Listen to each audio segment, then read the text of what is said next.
जय हिंद दोस्तों, स्वागत है आपका हमारे और आपके प्यारे से यूट्यूब चैनल 92 एड्यू पर।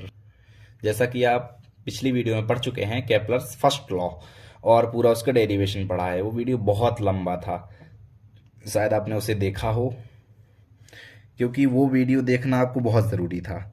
वो वाला जो क्वेश्चन है वो हमारा 10 नंबर का क्वेश्चन है और बहुत ही ज़्यादा मोस्ट क्वेश्चन है। ये वाला तो ऐसे 3-4 नंबर में, जितने भी नंबर में आएगा 3-4 नंबर में आएगा लगभग। ये वाला बिल्कुल छोटू सा है, 5 मिनट में ख़त्म हो जाना है इसे। तो चलिए केपलर सेकंड लॉ के बारे में समझते हैं, पूरा हर चीज़ और समझने की कोशिश करते हैं। इसका डेरिवेशन भी प्रूफ करेंगे हम। केपलर सेकंड लॉ का सबसे पहले तो हम स्टेटमेंट लिखते हैं। सूर्य और ग्रह को मिलाने वाली रेखा समान समय में समान क्षेत्रफल तय करती है। इसका मतलब ये होता है कि अगर ये दीर्घवृत्त है, चलो यहाँ पर सूर्य स्थित है, ठीक है, ये वाला क्षेत्रफल, ये वाला क्षेत्रफल और ये वाला क्षेत्रफल, ये सब बराबर होते हैं, सब बराबर। ये जो है, ये जो छोटू से क्षेत्रफल है और ये वाला जो है, ये सब बराबर हैं। जितने क्षेत्रफल हैं, यही चीज़ कहती है यहाँ से जितने भी क्षेत्रफल बनेंगे वो सब बराबर होते हैं। तो फिर इसका मतलब ये होता है कि केपलर का द्वितीय नियम हमें बताता है कि planets do not revolve around sun with constant speed. मतलब जो प्लैनेट घूमते हैं सूर्य के चारों ओर, वो एक कांस्टेंट स्पीड, एक नियत स्पीड, एक फिक्स स्पीड से नहीं घूमते, अपनी स्पीड बदलते रहते हैं। प्लैनेट जो होते हैं, एक बार और रिपीट करता हूँ, प्लैनेट जो होते हैं वो नियत स्पीड से नहीं घूमते सूर्य के चारों ओर। क्लियर बात। और एरियल वेलोसिटी जो होती है, मतलब डी ए बटे डी टी, अगर समय के सापेक्ष देखें, क्षेत्रफल में परिवर्तन जो होता है समय के सापेक्ष, ये होता है कांस्टेंट। कांस्टेंट होता है एरियल वेलोसिटी जो होती है, ये हमारी कांस्टेंट होती है। इसका मतलब ये होता है जितनी देर में इतना छोटू से क्षेत्रफल तय करेगा, उतनी ही देर में इतना भी क्षेत्रफल होगा हमारा। जैसे अगर यहाँ से और इतना ले लें अपन, चलो ये वाला अपन ने ये ले लिया, तो ये भी बराबर होगा। क्यों? यहाँ पर इसकी स्पीड बढ़ जाएगी। जैसे ही पास में आता है, कोई ग्रह सूर्य के पास में आता है, उसकी स्पीड बढ़ जाती है। दूर में बिल्कुल, जैसे यहाँ पर लंबाई तो ठीक है, इसमें थोड़ी सा इतना सा चला तो काफ़ी क्षेत्रफल कवर हो जाता है। लेकिन अगर यहाँ पर थोड़ी चलेगा तो थोड़ी क्षेत्रफल कवर होगा। इसलिए जो पास में आता है उसकी स्पीड बढ़ जाती है ग्रह की। सूर्य के पास में आने पर ग्रह की स्पीड बढ़ जाती है। इसलिए हमने कहा कि कोई भी ग्रह सूर्य के चारों ओर कांस्टेंट स्पीड से चक्कर नहीं लगाता। या फिर इसे एक तरीके से और समझ सकते हैं कि जो प्लैनेट्स होते हैं वो समान समय में समान क्षेत्रफल तय करते हैं, समान क्षेत्रफल बनाते हैं, जो कुछ भी बोलना हो। समान समय में, समझिए जितनी देर में यहाँ से यहाँ आएगा उतनी ही देर में यहाँ से यहाँ आएगा। टाइम समान है तो क्षेत्रफल जो एरिया है, मतलब जितना एरिया यहाँ पर बनाएगा सूर्य से, उतना एरिया यहाँ पर बनाएगा प्लैनेट। ये कह रहा है हमारा सेकेंड लॉ। अर्थात अगर हम सेकेंड लॉ को शॉर्ट में कहें तो डी ए बटे डी टी कॉन्स्टेंट होता है। और छोटी छोटी चीज़ें सेकेंड लॉ के बारे में क्या है। सबसे पहली चीज़, प्लैनेट जो होता है सूर्य के चारों ओर एक फिक्स स्पीड से चक्कर नहीं लगाता। दूसरी चीज़, प्लैनेट सूर्य के चारों ओर जब सबसे पास में होता है तो सबसे तेज जाता है, सबसे दूर होता है तो सबसे धीमे गति करता है। और एरियल वेलोसिटी कांस्टेंट, इसे कहते हैं एरियल वेलोसिटी, ये हमारी कांस्टेंट होती है। और प्लैनेट समान समय में समान क्षेत्रफल तय करते हैं। ये हुआ हमारा सेकेंड लॉ के बारे में डिस्कशन।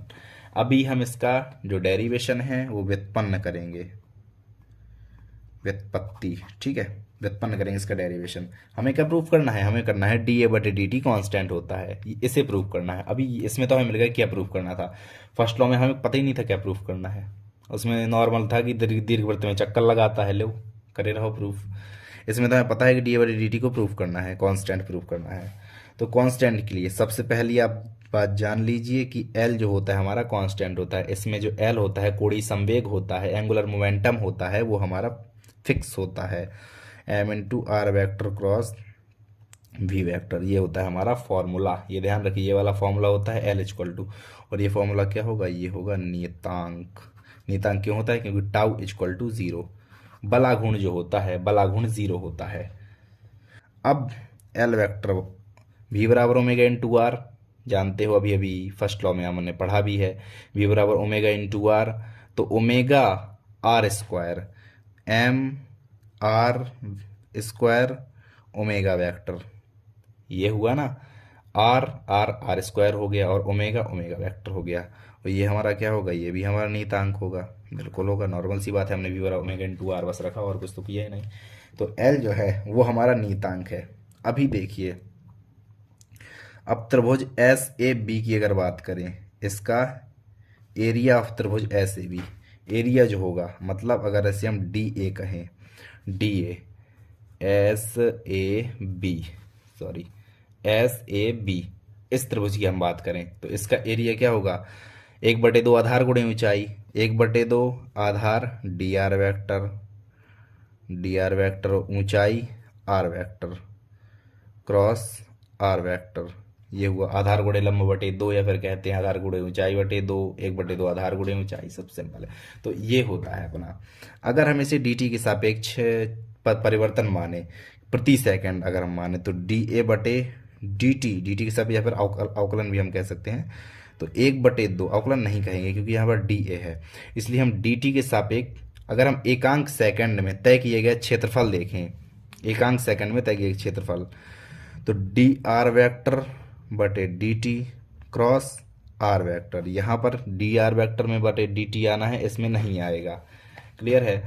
और अभी अभी आपने डी आर वैक्टर, इसका मान 1/2, इसका मान क्या होता है, इसका मान होता है वी, वी होता है, ध्यान रखिए, इसका मान होता है वी, स्थिति परिवर्तन की दर है ये, V vector cross R vector. ठीक है।